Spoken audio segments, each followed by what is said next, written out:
Om Shuklam Baradaram Vishnum Shashivarnam Chaturbhujam Prasannavadanam Dhyayet Sarva Vignopashantaye Ishvaro Gururatmeti Murti Bheda Vibhagine Vyomavad Vyapta Dehaya Dakshinamurtaye Namaha Om Sahana Vavatu Sahanau Bhunaktu Saha Viryankaravavahai Tejasvinavadhitamastu ma vidvishavahai. Om Shanti Shanti Shanti.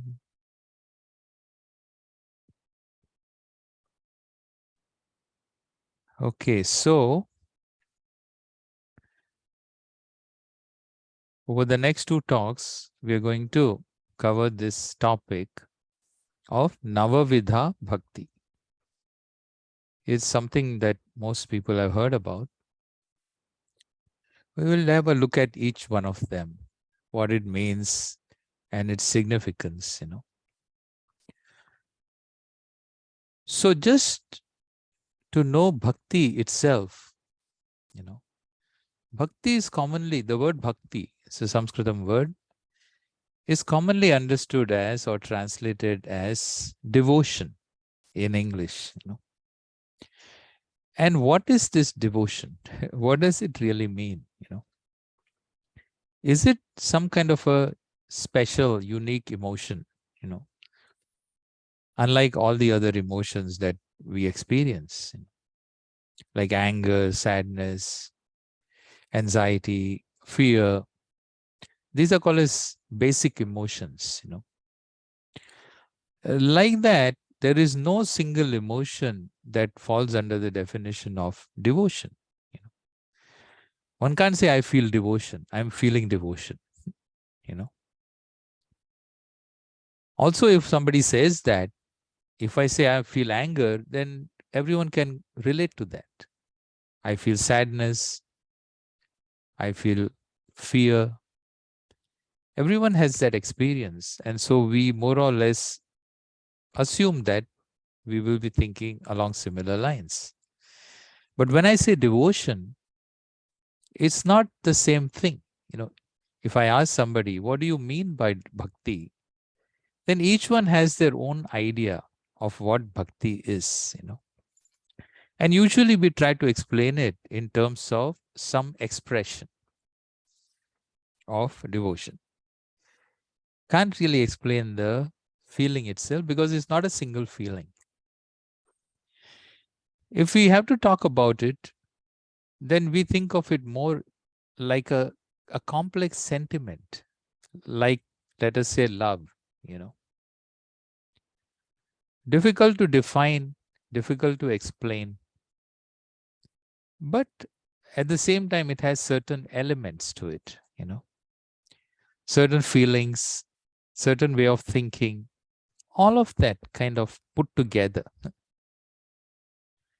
Bhakti, one can say, is something like that. I would say it's if you look at also the meaning, different ways one looks at it, the word devotion in a broad sense can be meant in different ways. One can be devoted to another individual. One can be devoted to the family, can be devoted to one's profession, to art, devoted to the nation, So it has certain elements that are common. It involves commitment, dedication, respect, attachment, love, all these kinds of emotions put together, reverence, go to express or explain this sentiment of devotion in a general way. In a religious context that we are going to look at, it really has to do with one's relationship with Ishvara, one's relationship with one's source, however one wants to understand that. We won't get into that particularly. But however, my Ishta Devata, how I invoke what I look upon as Bhagavan, as the Lord, and my relationship as an individual to that being, and also to the world around in a secondary sense. So this is all the context. And in my relationship with Ishvara, with the Lord, there is a sentiment that gets evoked in me for various different reasons, which I experience as, or which I define as devotion, or identify as devotion. All sentiments are experienced by us in a subjective way, whatever they may be. But sentiments need to be expressed. They need an expression. It is important to do that. And expressions are many. Many forms of expression are there. There is the verbal expression. Expressions can be non-verbal in terms of perhaps facial expressions, postures. And it can be verbal in the form of vocalizations. Even animals, you can see that. In the form of speech, the form of words, in the form of singing, all kinds of things. So there's verbal and non-verbal ways of expression. Now, also in terms of action, we do things to express our sentiments. Giving gifts, giving a card on somebody's birthday, all kinds of things we do. Worship when it comes to Bhagavan, acts of worship, puja, prayers, recitations, all these things that we do are all expressions of devotion. What do these expressions do? How do they help me? Is it not enough just to feel what we feel? Doesn't Bhagavan know what I'm feeling? What is in my mind? Why do I need to show it? Who am I showing it to? This is one way of thinking. People ask this question. Do I have to show it to the whole world? Is this there in me? It's between me and the Lord. Why do I need to show anything? He knows everything. Well, it is important. And it's important for some different reasons. Expressing sentiments gives it a certain degree of authenticity. It makes it real. Expressions, emotions are intangible.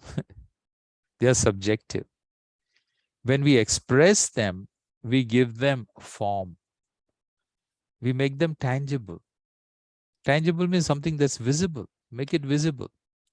Even to oneself, not visible to others necessarily. Even others is important. It's important in the sense it's an acknowledgement. It's a declaration, which is a self-acknowledgement. Or it's a self-acknowledgement in the form of declaration. I love somebody. Isn't it enough just to keep it in my mind?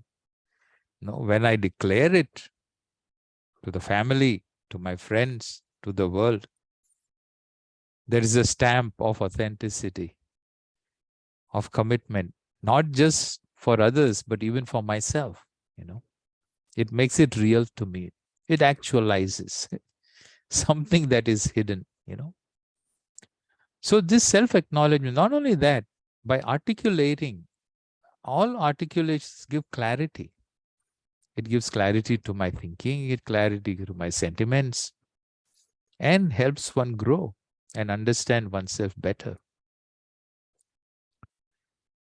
It is said expressions of bhakti purify one's mind also.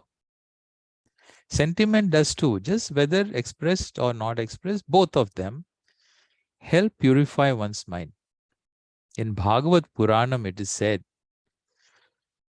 Shrunvatan Swakatha Krishna Punya Shravana Kirtanaha Hridayantastha Hyabadrani Vidhunoti Suhritsatam.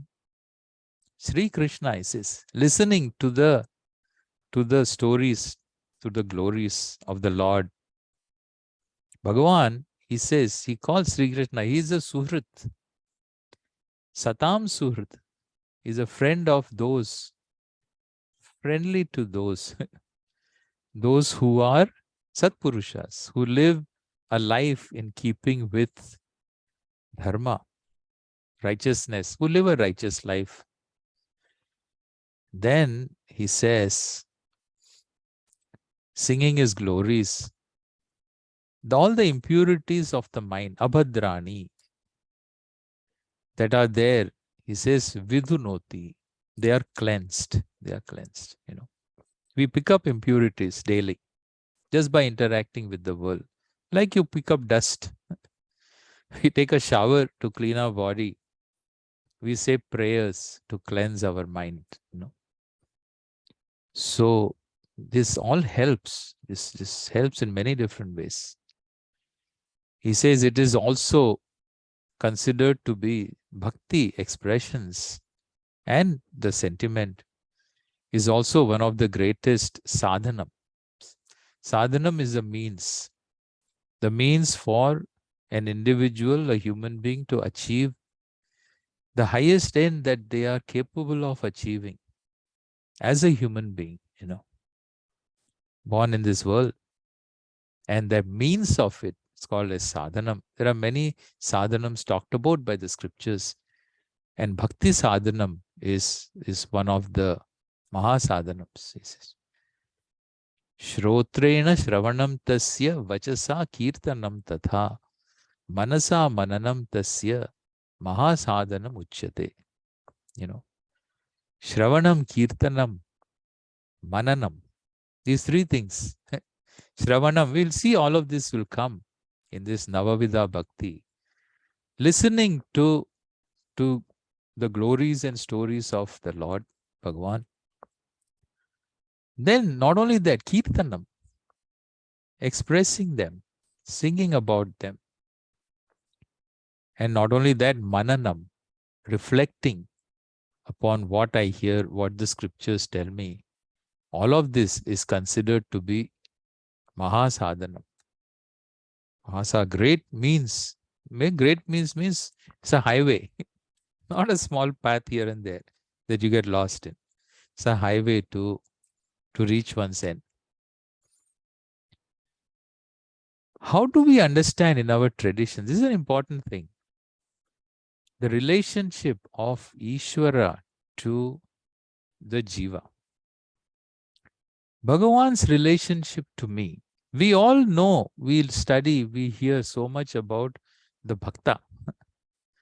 What the bhakta should be. What are the requirements, etc. What one should strive for. What about Bhagavan? What does Ishvara expect from me? How does Ishvara view me? How does Ishvara relate to me? These questions come up, sometimes. You wonder. In Bhagavad Gita, he says something very profound. Sri Krishna says, Samoham sarva bhuteshu name dveshosi na priyaha ye bhajanti tu mam bhaktya mayi te teshu chapyaham. It's amazing, It really defines the depth of our thinking. He says, Samoham sarva bhuteshu. When we relate to each other, look at our relationships as human beings. Our relationships are governed by so many factors, by likes and dislikes, by expectations and their fulfillment, by our own personal biases and our judgments. And so by the way people receive us, they behave with us, they interact with us, they respond to us, they react to us. All of these things influence our relationships. Is it similar with Bhagavan? Does Ishvara also get upset at us? Get angry? Does it does something, punishes us if we don't do what he wants, etc.? Is that the kind of relationship? Because we get angry at Bhagavan too. Things don't go our way. We feel disappointed. We feel hurt. We feel let down. We feel angry. All kinds of things an individual feels. What about from that side? What happens?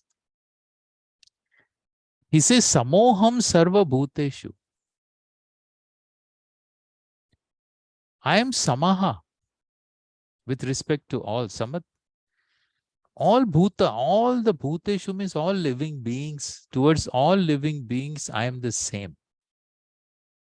This is a very big statement in our tradition. Not seen by many. They think differently too. What that means is Bhagavan has no biases or preferences. He doesn't go about choosing people arbitrarily. He doesn't have personal likes and dislikes and expectations.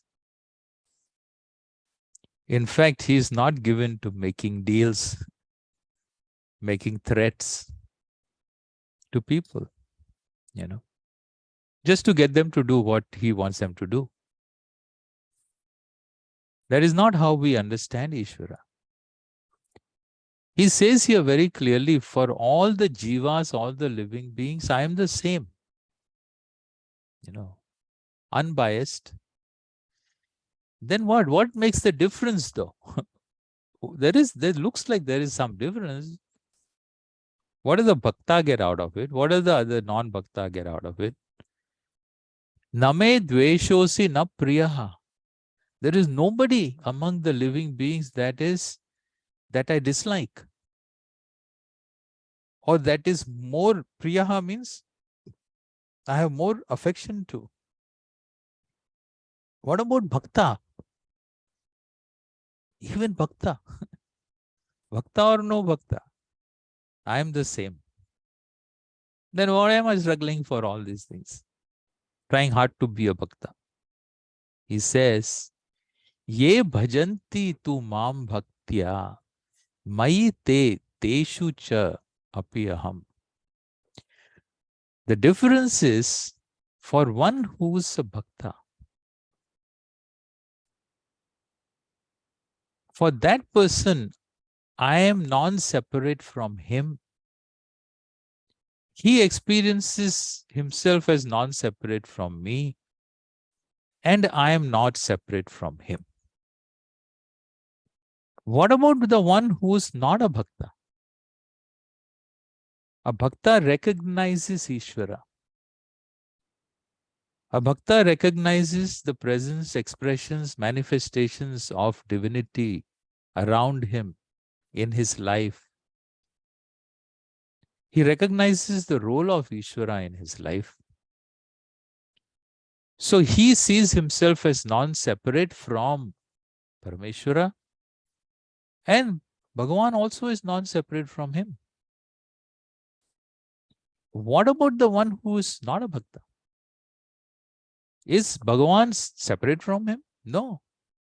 Bhagavan is non-separate from that person also, that jiva also. But the jiva doesn't see it. The jiva doesn't recognize it. He doesn't see it. So he experiences himself or herself as separate from Ishvara. Due to ignorance. The loss is due to ignorance. So my teacher used to say, the gain is an infinite gain. The loss is an infinite loss. The truth is the same. So this is something which is very unique and special in our tradition, the way we understand Ishvara. Not somebody who, you do what I say, so I'll do what you say, and things like that. Everybody else is to be destroyed. All those kinds of things we don't have. that concept. Because for every jiva, Bhagavan is the same. They also sometimes people say all are children of God, etc. But what does it mean really? So with that, let us look at what is this ninefold expressions of bhakti are talked about in our tradition. It's not limited to the 9, but these are the usual manifestations that we see. So this is narrated in the Puranas. There is a story in Bhagavat Purana about a dialogue between Prahlada and Hiranyakashipu. Hiranyakashipu is his father. I won't get too much into detail of that. We all know the characters. So one day, Prahlada's father asks him this question, Prahladanuchyatam tata swadhitam kinchid uttamam kale naitavata yushman yadashikshad guror bhavan. So Prahlada was a young boy.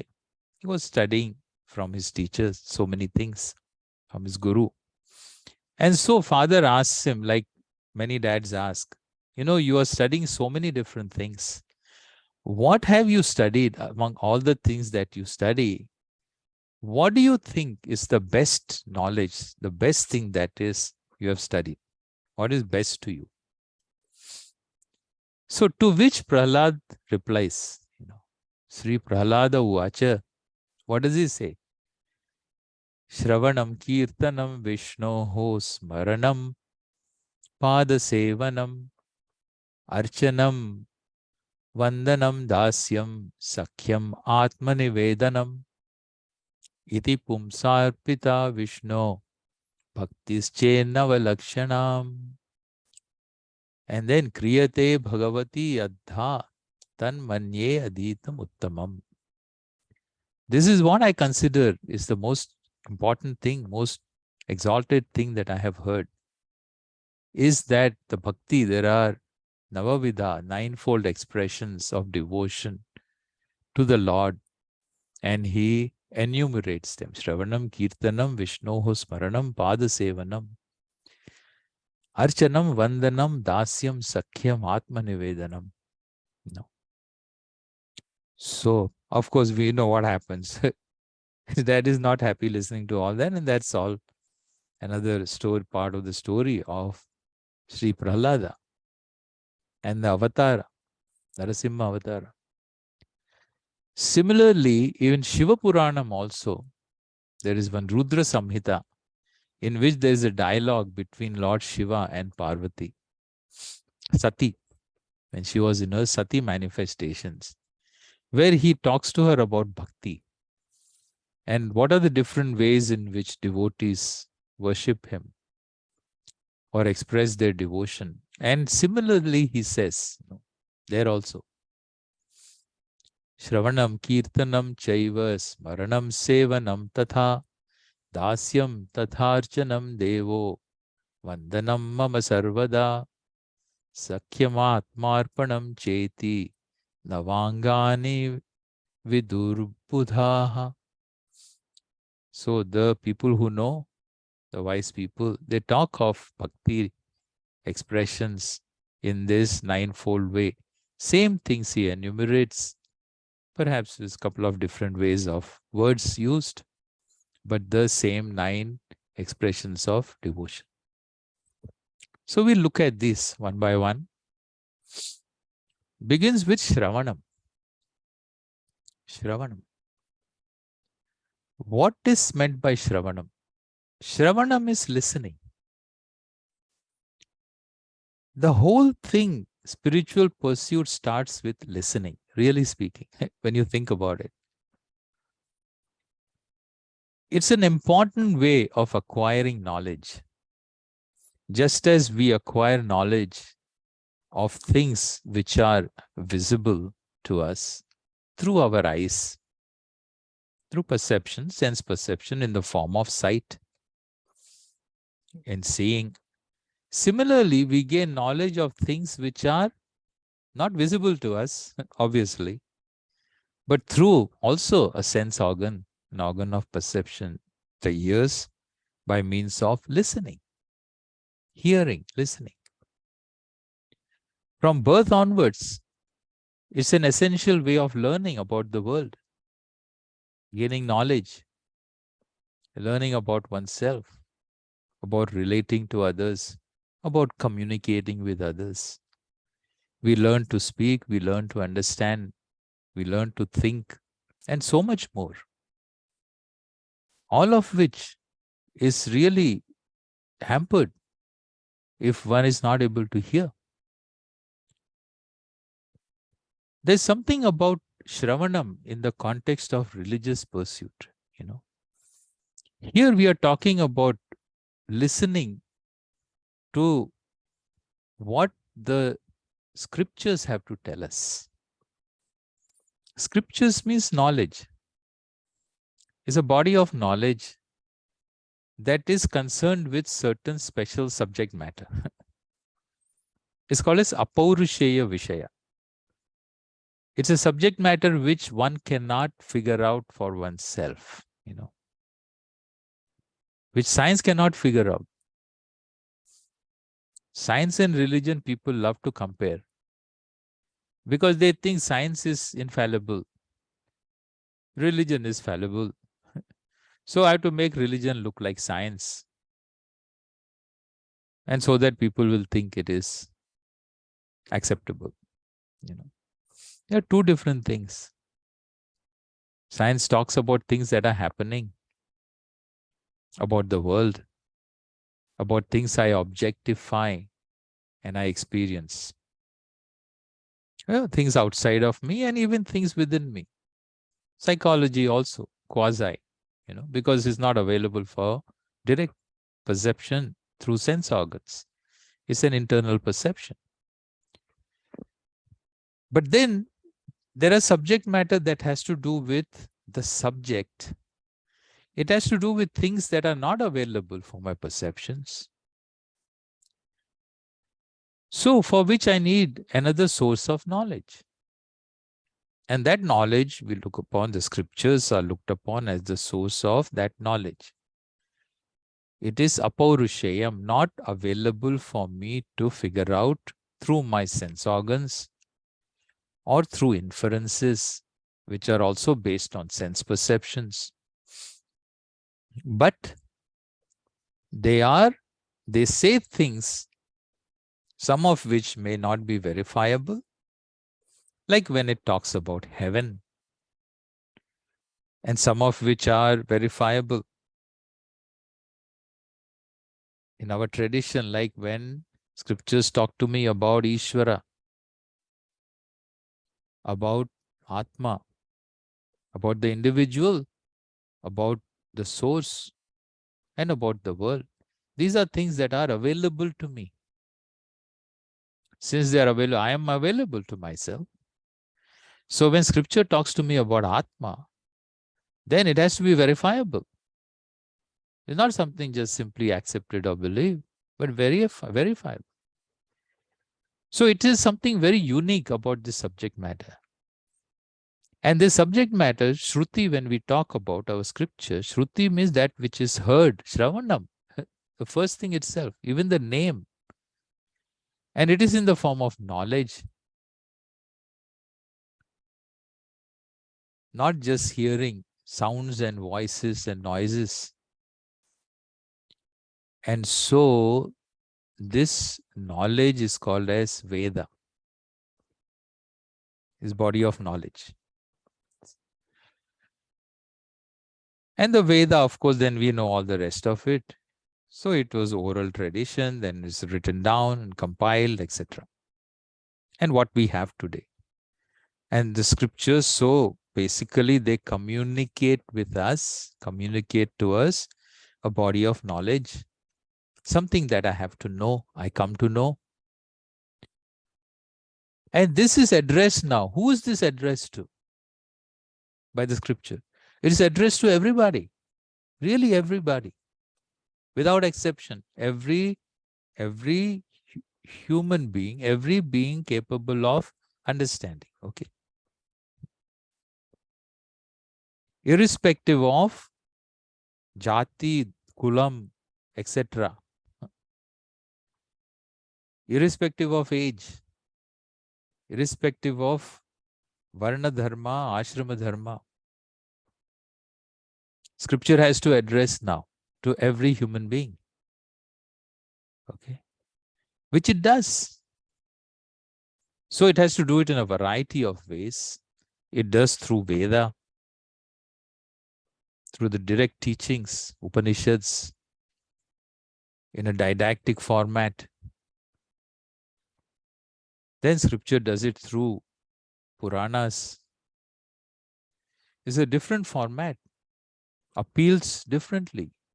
Didactic doesn't, children don't understand that. But Puranas is another language, another way of letting us know, to understand things. Puranas is not about telling us stories to put us to bed at night. It is in order to communicate some knowledge. And it is something that appeals starting from a childhood onwards to the old man and woman. It's something everybody loves to hear. And through that we learn. Itihasas are there to see what is there happening around us, to validate this knowledge. So thus Vedas, Itihasas, Puranas, Dharmashastra addressing our life, our actions, our judgments, our values. So in all of this, and even if none of that exposure is there, the culture that has imbibed this knowledge in everything, in the way we eat, in the way we interact, in the way we worship, in the way we celebrate, all of that are sources through which I learn. Even an uneducated person without much formal education, sitting under a tree, perhaps a beggar, unsuccessful, poor, you ask him, hey, what do you think about Bhagavan? Where is Ishvara? And more likely than not, he will say, oh, what are you asking? Ishvara is, Bhagavan is everywhere. He picked it up.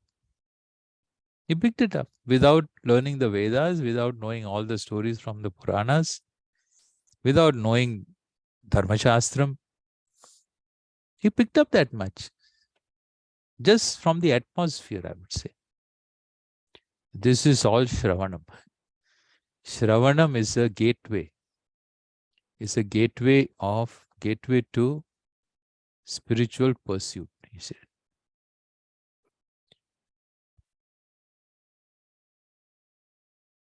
And there are many examples given in our tradition of this Shravanam, bhaktas who gained knowledge due to Shravanam, or by means of Shravanam, they expressed.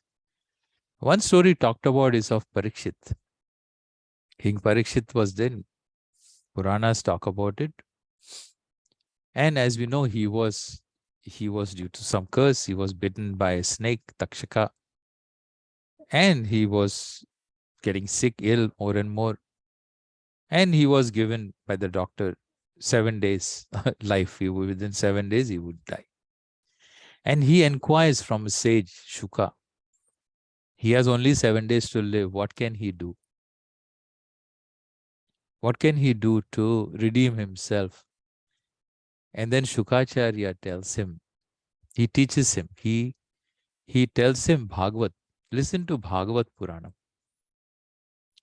And he himself teaches him. So over a period of 7 days, he talks to him about Bhagavat Purana. And by listening to it, understanding its message, so King Parikshit gets moksha, gets freedom. That's what is narrated. Nachiketas, Upanishads talk about it, Shruti talks about it. We all know the story of Nachiketas. in Kathopanishad, who as a young boy ends up going to Yamaloka, Yamadevata, and the Lord, he asks for knowledge. His story, his narrative reveals the qualities of an adhikari, of one, a devotee, who was mature enough to receive this knowledge even though he was so young.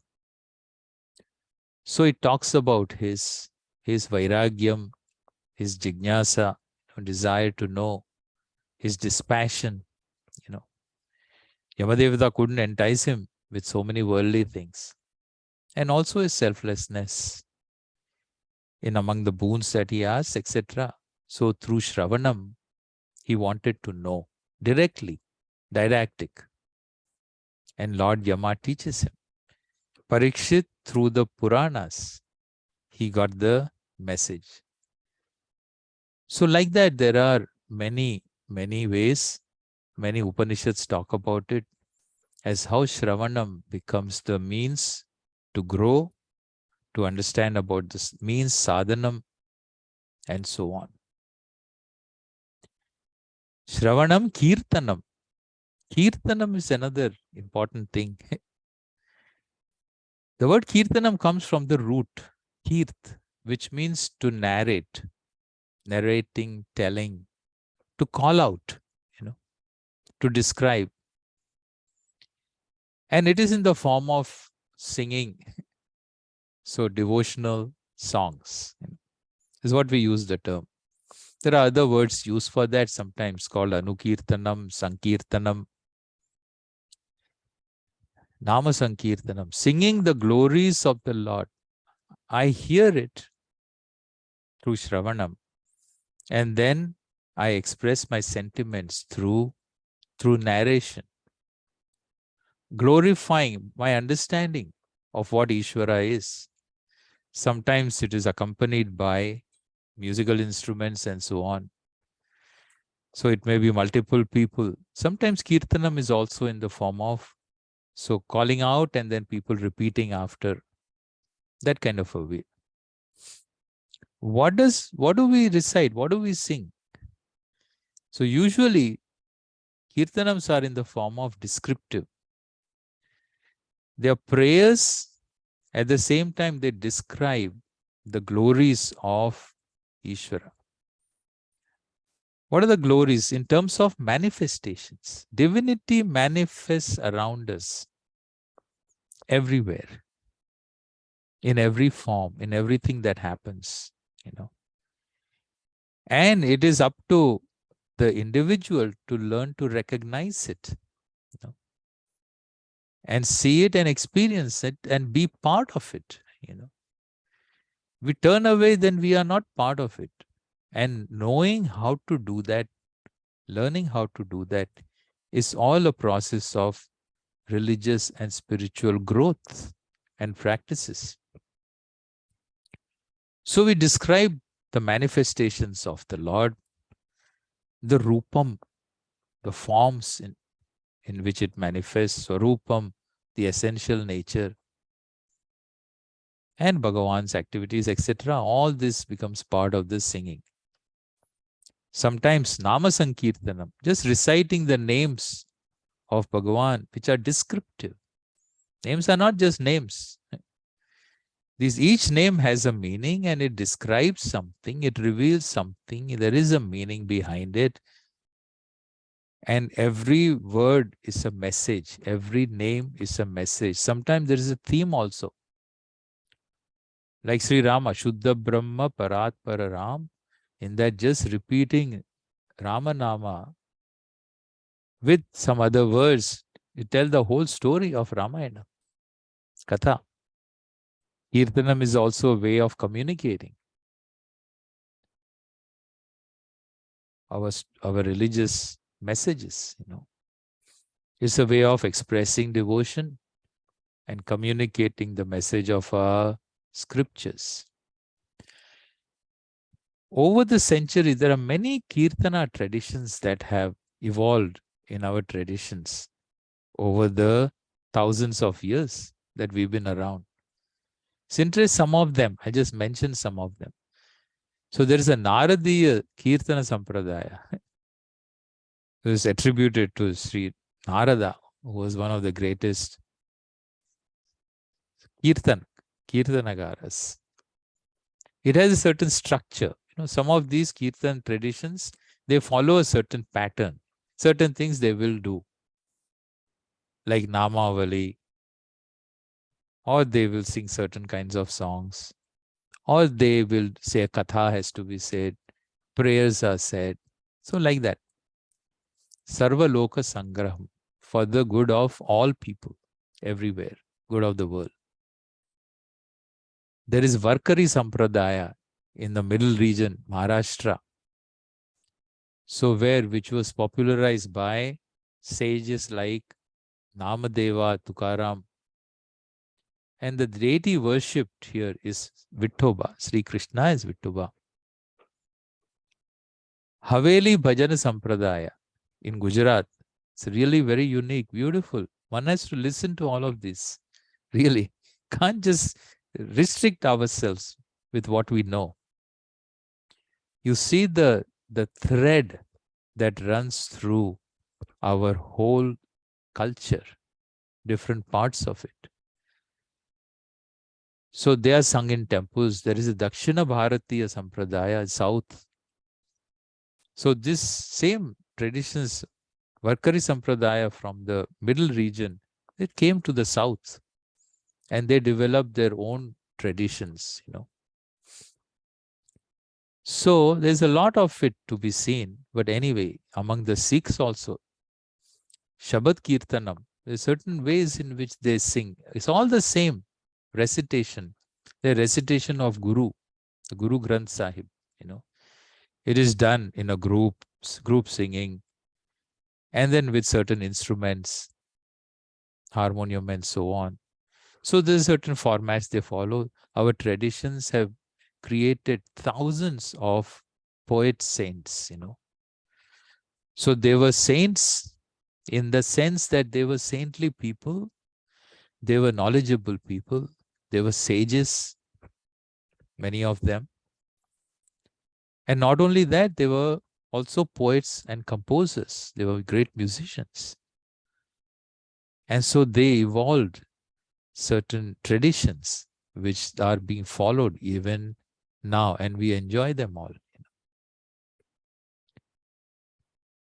So he says, Harinama. It is said that for this day and age, Harinama is the one. Kalau kalmasha chittanam, papa dravyopajivanam, Vedic kriya vihinanam, Harer nameva kevalam. It is said, Kalau, in this Kali Yuga, in this day and age, where he says kalmasha chittana, our chittam, our thinking is full of kalmashas, this impurity, cobwebs. We have cobwebs in our intellect, in our mind. Just muddle up everything in terms of values, in terms of choices, in terms of knowing. So in this kind of a age that we are in, Papa Dravyopajivana, anything that we do, many things that we do are against the order of Dharma. Vidik Kriya Vihinana, one who's devoid of Vidhi. Vidhi is what the scriptures prescribe as things to be done for one's own benefit and good. If we don't have that value for it, kriya or doing things also. And for such a person, he says, even if such a person, Hare Nama eva kevala. Hari Nama is enough. You just do that, So like that, in many different places, many different ways, it says, It is said in the different periods of time, in the Satya Yuga, Krita Yuga. The Veda was Pranava. Pranava is Om, Omkara. That was all the Veda. Because that was the caliber of the intellect of the people and their maturity. That just knowing what was Pranava, they got the message of the scripture, what it had to say. The next Yuga, not good enough. People needed to do spiritual disciplines and all. Yajna becomes the means. Then later on also, karmas, the form of dhanam, charity, worship, And then in Kali Yuga, something, even Harinama is good enough. Because it leads you. There's a story mentioned in this Kirtanam example. There are certain traditional stories mentioned for all this Navavidha Bhakti.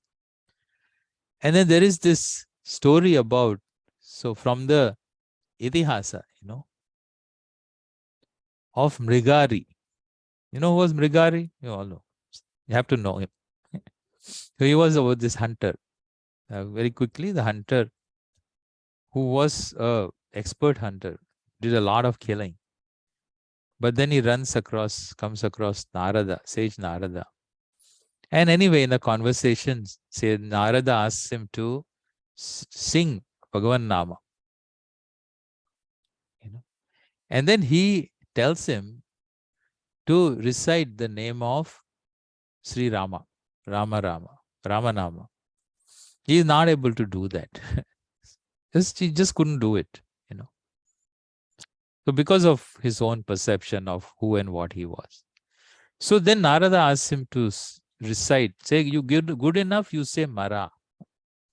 Say Mara. Mara was easy for him because he was killing all the time, So Mara, Mara, Mara, O Mara, Mara. He was very familiar with that word. He kept reciting Mara, Mara. That eventually he discovered that he was just chanting the same Ramanama, And then later on, he goes on to become known as Valmiki. So, this is an example given. So, of some Kirtanam. So, Kirtanam we all are very familiar with. Shravanam Kirtanam Vishnoho Smaranam. Smaranam. To remember. What does one remember? Not Vishnoho Smaranam is not restricted to Sri Vishnu of the Triputi Vishnu. Vishnu means Ishvara. In fact, the one who's invoked in any form as what we call Ishtadevata. Ishtadevata is, so in the form that one desires, the devotee desires, really speaking, in the personal relationship between a devotee and Parameshwara, whichever form the devotee sees the Lord as, the Lord is in that form, because Bhagavan is in every form. So thus this, to remember requires acquisition of knowledge. What do we remember? Whatever you acquire, knowledge, experiences, then it is storage in our brain and retrieval. All these things are there, very important. So we remember all kinds of things. We recall all kinds of things, good or bad, happy or sad, so painful or otherwise. Sometimes we recall things spontaneously, sometimes it's deliberate, when we're trying to remember something specific. How does Smaranam work with Bhagavan? We recall, become aware of the presence of Ishvara in our life, which is a constant. In the beginning, it's forgotten. We forget. It is unknown and forgotten. That which is known need not be recalled all the time, thought of all the time. Just keep that in mind. If I don't know something, I can't recall. There's no recall. Suppose I know something, I can forget. Then I have to recall. But something I know that is firm as knowledge, and if I don't recall it, is it forgotten? Just think of your name. You know your name. You know what you are. You know who you are. As you are, let us say, whatever it may be, right or wrong. Do I have to remind myself of my name all the time? It's not in my mind. In fact, even if I'm sleeping, let us say, it's not in my mind, my name. But if somebody calls out my name, I respond. I haven't forgotten. I don't have to recall it. It's a known thing, So even when not recalled, it is not forgotten. That is the relationship between a bhakta and Ishvara. Ishvara is always there for a bhakta. In fact, at some point, it doesn't have to be recalled even. But in the meanwhile, till one gets to that point, smaranam is an important aspect of one's spiritual practice. So we recall in terms of Bhagavan's, with the aid of names, with the aid of forms, with the aid of gunas, qualities, dharma, qualities that talk about, that dharma talks about. These are all expressions of divinity, and Bhagavad Leelas. Ye kurvanti sada bhaktya gunanusmaranam hare prakshina kalushau ghaste pravishanti hare padam. So the one who recalls all these different aspects of divinity in many different ways that are there. And so such a person, with his devotion, he reaches, he says, Harehe Padam. Harehe Padam is the ultimate end, the goal, what we call Paramapurushartha, from which that one finds that oneness, discovers that oneness with Bhagavan, that again one doesn't separate from, Yam yam vapi smaran bhavan tyajantyante kalevaram tam tam evaiti kaunteya sada tad bhava bhavitaha ananyas chintayan ananya cheta satatam yo mam smarati nityashaha tasyaham sulabhav partha nitya yuktasya yoginaha. Bhagavad Gita, there are umpteen verses that talk about how remembering Bhagavan's name, one gains the ultimate. Not everyone is Ajamila. We have to practice this. Ajamila was another person talked about, where it was an interesting story. It's a Brahmana. So he was a young boy, his father asked him to go to the woods and get some firewood for the ritual. And he goes, and then he gets distracted. And this was his job to do. As he got a little older, and then he gets distracted. He sees somebody, very beautiful person, a lady, and he falls in love with her. And then later on, he marries her and has a family and whatever. He gets caught up in the life of a grahastha. He forgets to do his duties, to live a life of dharma, etc. Everything is forgotten. He has many progenies, and he loves this youngest child, who he calls by the name Narayana. Then when it is time for him, his final moments, he gets scared. All the Yamadutas come for him. And so in case he calls out to his son. He was his favorite son. So Narayana, Narayana, he keeps calling out to him. He's afraid, he doesn't want to go. And so Yamadutas come. Then so much he calls out that Vishnu Dutas come. Also, here is the Narayana being called so much, so they go to check out. And so then because of this, he protected like that. There is a story. The idea here really is that it doesn't matter how it starts. Vishnoho Smaranam, ultimately, one leads to that evokes bhakti expression, also enhances the bhakti in a devotee. It not only helps one discover that bhakti is something that has to manifest. It is potential in everybody because the relationship is real.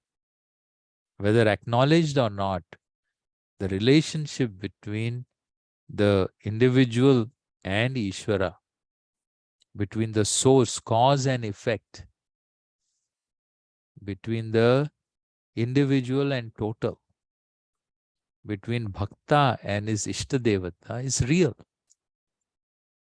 And so it is something that is potential there in us.